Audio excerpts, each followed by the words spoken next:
Couldn't wait to turn 15. Then you blink and it's been 10 years. Growing up a little at a time and all at once. Everybody wants the best for you, but you gotta want it for yourself. My love, you can take him if you want him, he's a judge.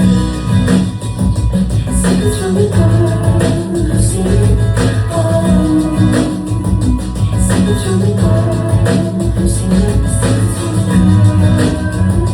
Secrets from a girl who's seen it.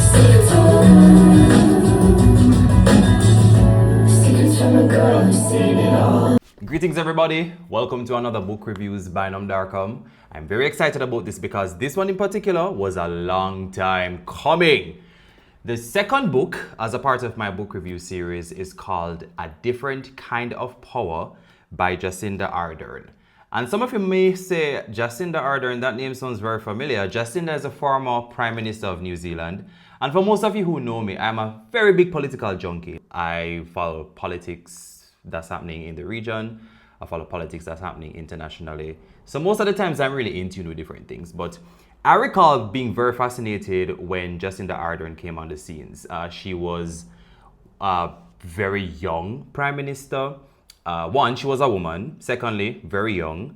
And I think that was, really motivating as somebody who has an interest in public leadership and public policy and all that kind of stuff to see somebody who is very young kind of steering the direction of their country. She remained one of my favorite world leaders. The thing about world leadership is that sometimes you may admire this person because you don't live there and live the realities of what's happening in their country. And that's just something that I think will always be debatable among citizens. Similarly, like in the Caribbean, I love the work that Mia Mottley is doing. I think she should, hurry up and do a book or something. But when you go to Barbados, some of the people are like, oh, but whatever the case, you have your opinion, I have mine. If I can admire from away, that's okay. And if there are certain tenets that I can take away from somebody, because at the end of the day, that's the most important thing. Certain traits that you can admire and take away, and you form your own opinion. Anyway, enough ramblings. So I happened to be in New York last year, which is 2025. And I remember when she had announced that she's doing this book, I got excited, of course. Coincidentally, for one of her book tour stops, I was in New York City at the same time. And I'm somebody who, I'm spontaneous, yes, but I'm not really that spontaneous because I was sleeping in my bed for the entire time. But she had a tour in New York. So I got a ticket. I was trying to get my friends to come with me, but they never really cared for any former Prime Minister books. So got a ticket, went to see Jacinda Ardern live and direct. I went by myself. Did I meet anybody there? No, I was very focused because I wanted to hear her work. And I got my very own copy. Signed. Let me see if I can show you, because I have to show off the signed copy. As a new book lover, I have to show whenever I get things. She never signed it in front of me, but same difference. I guess she signed them and we purchased them. But I got the opportunity to read this book, and I'm going to admit it. It took me a long time to read the book. I started reading the book in August of 2025, and it was a very slow start for me. So I had to put it down. In between that, I read about 3 or 4 other books. And then I said, you know what? March 2026, International Women's Day is being celebrated in the month. Women's history, all that kind of stuff. And I'm going to be determined and I'm going to finish this book. I must admit though, the book is very pretty. So even though I wasn't reading it, I was traveling around with it a lot. So if you go on my Instagram, you'll see a lot of photos with me with this book at the pool. I wasn't reading it at the time. It's just pretty to travel around with. But safe to say, I managed to complete it during women's, in time for celebration of women's, International Women's Day and that kind of stuff. And I kind of want to talk you through this book because I think I underestimated the start of it. As I said before, it was a very slow start. I think it was a little bit boring. Boring in the sense that we were introduced to a lot of her life. Oh yes, let me, as usual, I take my little notes here before I get into the review. And remember, if you're new here, this is my reviews are very unconventional. I try not to stick to I try not to make books boring. Anyway, so first, let me read the blurb for the book, all right? From the former Prime Minister of New Zealand, one of the world's youngest female leaders and just the second to give birth in office, comes a deeply personal memoir. Yes, so the genre is memoir, chronicling her extraordinary rise and offering inspiration to a new type of leader. And it goes on to ask, what if we could redefine leadership? What if kindness came first? Jacinda Ardern grew up the daughter of a police officer in small town New Zealand, a Mormon girl plagued by self-doubt. But as Prime Minister of her country, she commanded worldwide respect for her empathetic leadership, made political history, and changed our assumptions about what a global leader can be like. And it goes on to read some more. I'm not going to read it because you need to buy the book yourself and go and read it as well. Now, for some of the notes I have here, so obviously, you know, it was published in 2025. It's a memoir about leadership, empathy, and identity. It has 30 chapters and it also has 340 pages. So 30 chapters, kind of 340 pages split up among 30 chapters. 340 pages may sound like a lot to read, but in the grand scheme of things, the moment you get a book and you start to like get into it, it might seem very quick. For the first few chapters, she talks about her upbringing in New Zealand. I think that's why I tuned out a little, because with me and reading, I world build a lot. So I was trying to like go on Google to find out, like look at the places that she was talking about and referencing and try to imagine what it looked like. And then I got bored and she was talking about her sister and, you know, and the family and the farm. And it was, then I'm like, no, it's important to learn a little bit more about the person.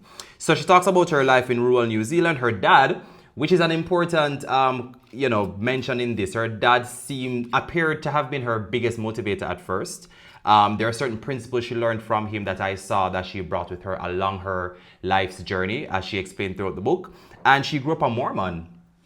And that is also an important fact to note as you read it, because you realize that her belief system changed throughout the book as she, getting into politics, meeting people, interacting with different vulnerable communities, and then trying to figure out where does she strike a balance between being in the church and also, working with some of the people that the church speak out against. So there's that. As I continue my journey along the book, you learned a little bit about her introduction into politics. She joined the Labour Party in New Zealand very young. She worked behind the scenes a lot. But before she even got there, she explained a little bit about some of her work ethics in terms of like working I think she worked at a food store at one point, flipping burgers, learning to wrap the food, all that kind of stuff. So, them nice little experience that you get as a teenager, going out in the world of work, and you have that ambition and drive to actually do something. It was nice, and she laid that out well. But regarding the politics, which is the core focus of this book, she joined the Labour Party very young, as I said before, worked behind the scenes. But something that I realized is that she really had no interest in the frontline politics. So, a lot of people get involved in politics and they want to become an MP and they want to become a minister and they want to become the prime minister and they want to this and they want to that and they want to be in the front line and they want to ride in the big car, they want to go to the conferences, they want to roll out the red carpet. She had no interest in that. Jacinda's sole interest was really along the lines of welfare. Like she spoke a lot about welfare and like very small things that we consider to be major are difficult to change, like some small laws, some small policies, nutrition in schools, education, water access. She was very big on those. And I saw where, as I went through the book, those tenets were developed and pushed. And when she became prime minister, just the core of who she is and the core of what people's standard of living should be, some of those were addressed. She became leader of the Labour Party weeks before the election. So before she even got to the leadership of the Labour Party, so New Zealand's, how do I explain this? So New Zealand's parliamentary system is very different. And once you read the book, you'll get a better understanding. Like, you can look, I'm not going to try and explain it, but she had quite a bit of trials before she became an MP. Like, she lost an election. She lost the election in her first time running. I think she lost the second time. But she was still made an MP because there's like a certain number of MPs that... right? But after all of that experience, of course, being pushed into the... being not pushed, but being... experiencing politics at such a young age, etc. She finally became an MP. But weeks before the 2017 election, she was made Labour Party leader because the leader at the time felt that he couldn't bring the party across the line. Then artwork had to be changed out, all that kind of stuff. She was like, oh my God, what's happening here? Eventually her party won the election, but they had to form government through a coalition. So then technically they won-ish, but they had to form government through a coalition, and the third party that was kind of like going to break the tie between them and the main party that was running had to announce which party they wanted to align with. That was such pure drama. Because as you can imagine, you won this election or almost won this election, and then because of how the parliamentary system is set up, you have to win a certain number of seats, and you couldn't. So then the third party that kind of disrupted it will decide which party they want to align with. Anyway, the party chose them, and she became prime minister at 37.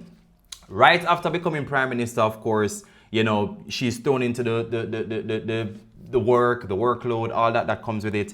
And some of the major events that would have happened throughout her service as prime minister would have included the Christchurch mosque attack. I don't know if most of you guys remember that story where 51 Muslim worshippers were killed in 2019. Then came COVID-19, and she had to, that's when she really came into the spotlight, because a lot of conversations around the world were happening around what the leaders are doing, and she was like very tight on the lockdown at the beginning to kind of like manage this COVID crisis. And then New Zealand was one of the only countries that saw few deaths, and managing that was also controversial because some people felt the rights were being taken away and blah blah blah blah blah and all sorts of stuff. But those were two of the major things that she had to handle. She stepped down in 2023. She resigned. And that was also very sudden. A lot of people felt it was very sudden. Some people felt it was controversial because she was losing grounds, because, here was this person that was like at the pinnacle of politics, and then kind of like falling from grace, getting out of tune or whatever the case is.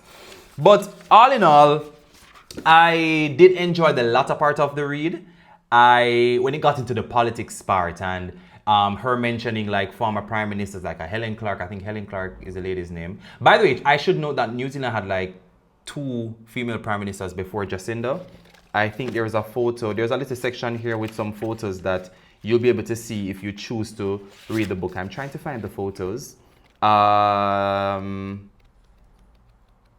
Let me get to that. Yes, she had some photos in there that would show different things. And there is a beautiful photo of her with, yes, the 3 female prime ministers, Jenny Shipley and Helen Clark, are 2 of the former prime ministers of New Zealand. So she was the 3rd female prime minister of New Zealand. Now, themes, some of the themes that jumped out to me during the book, reading this book: empathy as strength. She was not a boisterous, loud politician. And I think that's something that every single politician around the world can take away from this. To be a leader, you do not need to shout, you do not need to speak loud, you do not need to...